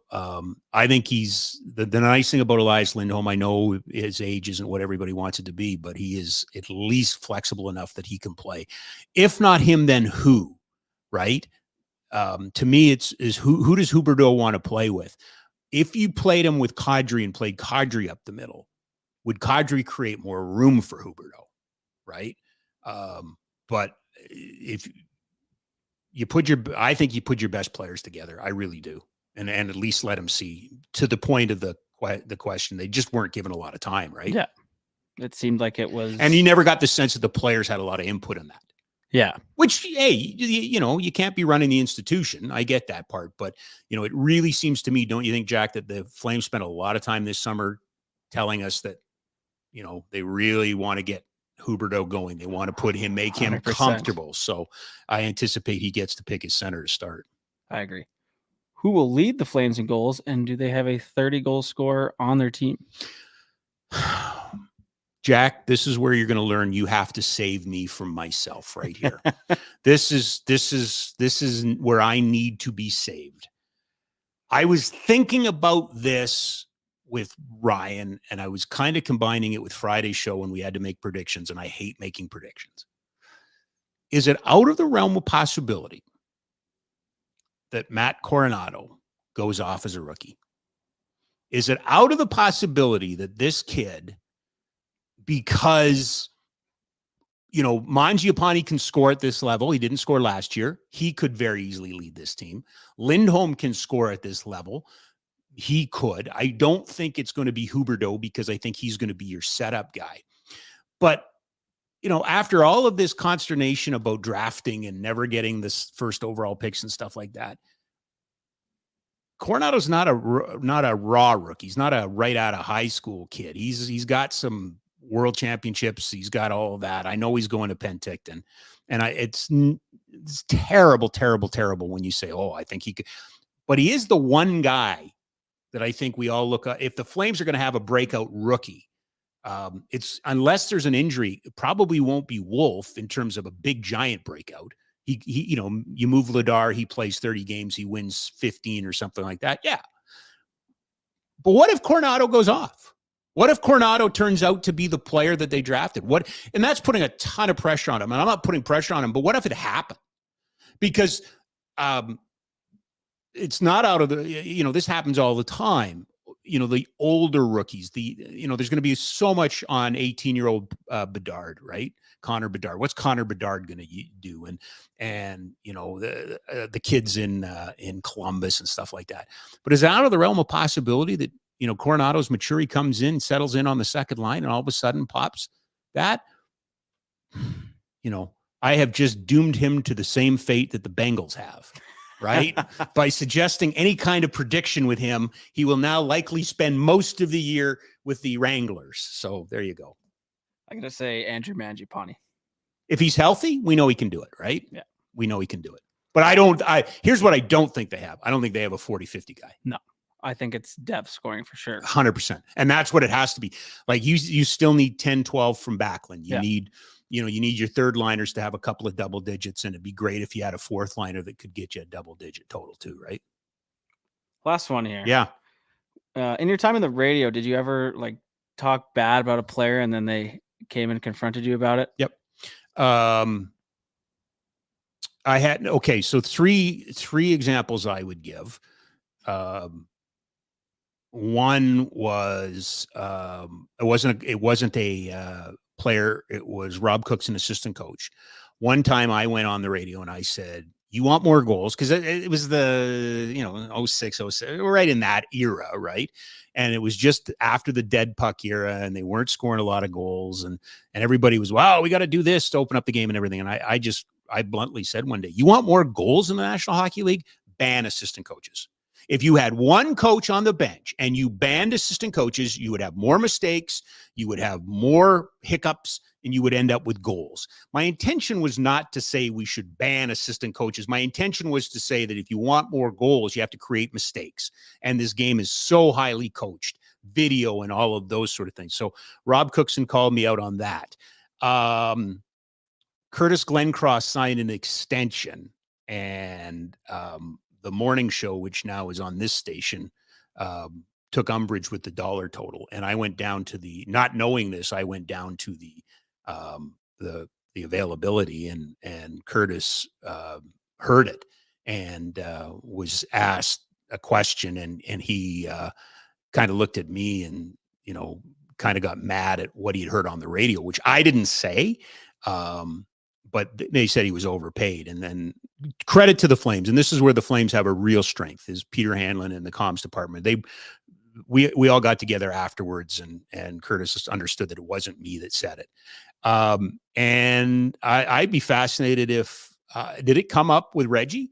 Reggie came down and confronted Boomer and I about Warner, that we were talking about Retro going on long-term injured reserve, and Robin Regier came down to the Hot Stove Lounge and asked us what we thought we were doing, that we were trying to create problems where there weren't problems. And it was directly about Rhett Warner. So yeah. Oh no, and I would also say though, when I was doing that, I was there every day. So, and Conroy, well, were we talking about Conroy? Conroy got mad at me, about his contract in Los Angeles when he signed as a free agent.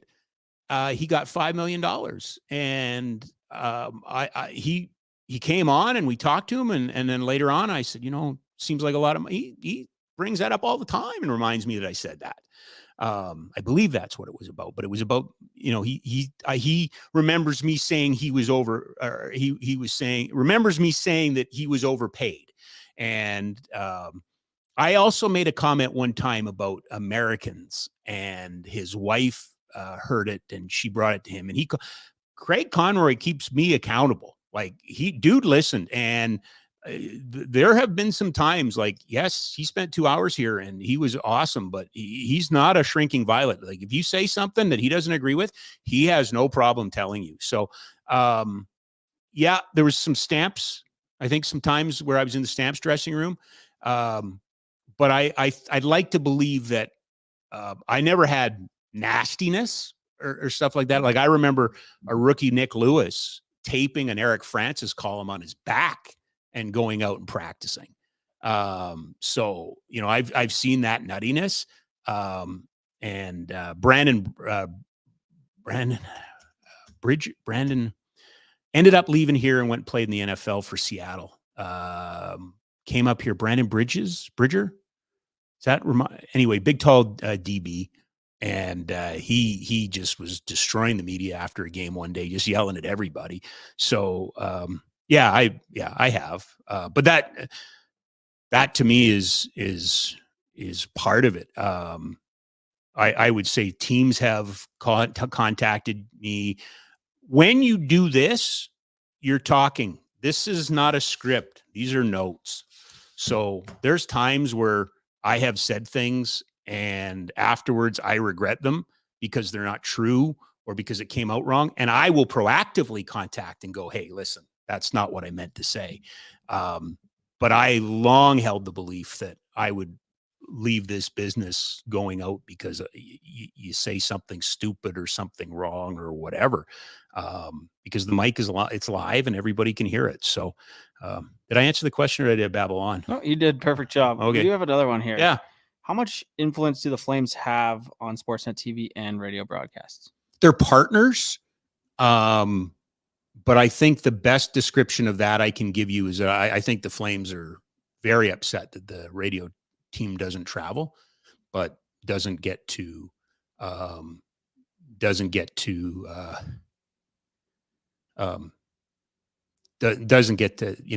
way in that. So I got fired in April of 2014, and I remember I met with Ken King soon afterwards, and Ken and I are God bless him, I miss him every day. But we fought like cats and dogs, and he had no problem telling me what he thought. And to this day, the hardest thing I've ever heard out of anybody's voice was Ken said to me, and we sat down and he was sorry. I know how much this job meant to you. It was your dream and everything like that. And, I thought he was being really sympathetic. And then he looked at me, he says, but you cheered louder for the visitors than you did the home team. And that was hard for me to take, really hard for me to take. And I don't believe for a second the Flames ever had anything to do with my firing. I think it was just Sportsnet had the opportunity to get somebody better, and they chose that. That's how life works. The Flames will get a better player. The Flames got a better play-by-play guy. So I have no ill will there, but that was hard cheese. But I think the Flames are partners with Sportsnet, but Sportsnet ultimately has the final say. Did that answer that question? Yeah. I'm scared now. I'm scared like I'm skirting. I'm trying to be as honest as I can. And I don't, I have nobody over my shoulder anymore. Yeah, I don't care what anybody says. It was hard at Rogers at times because of the politics of it and things like that. That's just the business. I mean, you and I were talking about the business earlier today. Mm-hmm. It's silly sometimes. It's very wrestling-like. There's a lot of drama where there doesn't need to be drama. 100%. That'll do it. That'll do it. All right. Appreciate it. Couple things before we go. Congratulations to Andrew Ladd. 1,001 NHL games. He got there the hard way. He announced his retirement yesterday. Andrew has a great foundation initiative called, I believe it's called 1616. And he is working with young players and their mental health. And Andrew, I felt really bad for him towards the end of his career. He was in the minor leagues. He did get up some games with Arizona that got him over 1,000. He and Ryan Getzlaff were two of the finest junior hockey players I ever saw in this city. Ryan Getzlaff, I think, almost always outshined Andrew Ladd a little bit in the sense of, a little bit over the top. But Andrew Ladd was a really good hockey player, 2-time Stanley Cup champion, Carolina and Chicago. He's just, as good a representative of the game as you're ever going to find. And so I just wanted to tip my hat and recognize that he is hanging it up, but he's still an important part of the game and will continue to be an important part of the game. And finally, by now, everybody's very familiar. Parachutes for Pets is a group that I work with, and I'm very excited about this Saturday. We open the world's first pet advocacy center down by Chinook, 10 to 5. Come on down if you want. But part of the build up to this is a doghouse building auction. And Michael Backlund has stepped up. He's the original I guess you call it ambassador influencer.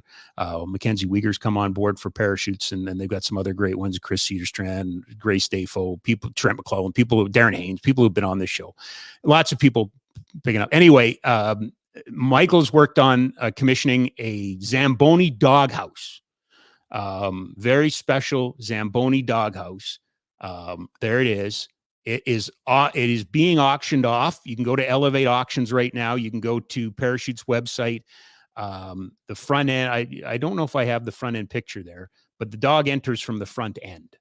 There it is. Yeah, dog goes in the red, and then at the back, there's a bowl for food and water, and then what's not represented there is right where that space is next to the seat, there is now a place for food containers.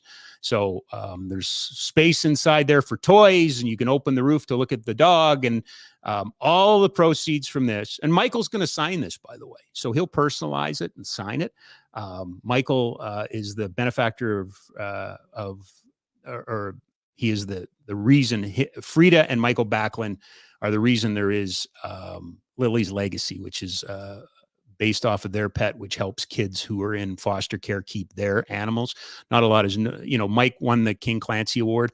Part of it was for his work there.